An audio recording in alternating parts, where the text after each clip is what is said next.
So shoulder pain and lung cancer, that can occur.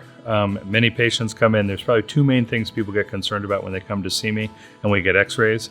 One, they're happy to hear that they don't have any arthritis in their shoulder, because typically a family member, their mom, their dad, their grandparents has had some arthritis. So they're relieved to find out there's no arthritis. And then if there's ever been a history of cancer in anyone's family, they're relieved to find out that we don't see anything cancer-related, such as a mass in the bone, or that we don't see any masses on the lungs. When we get our initial x-ray, it does show part of the lungs.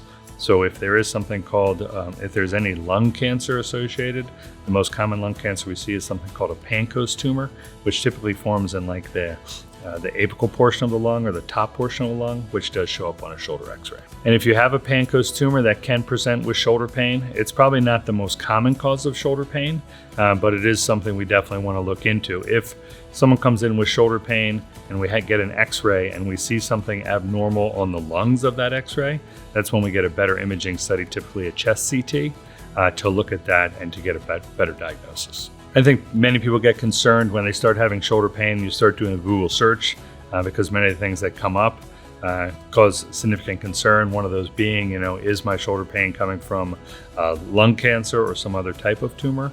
The good news is the majority of time, shoulder pain is not coming from a lung cancer or a Pancoast tumor.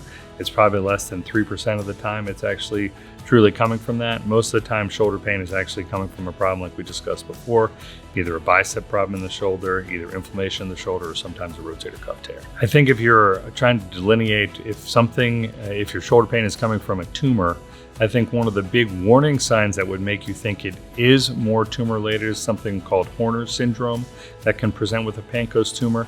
And that's when your eye gets dilated. So on the same side where you're having shoulder pain, your pupil gets dilated. You have increased amount of sweating. And sometimes you also have a droopy eyelid. That's called Horner's syndrome, which can come from a Pancoast tumor. That would be something where you want to come in and be seen quickly. Most of the time, if you're not presenting with those symptoms and you're having more just shoulder-related pain, specifically shoulder-related pain with activity, that makes us think it's one of the more common causes of shoulder pain, bursitis, a slap tear, or rotator cuff tear.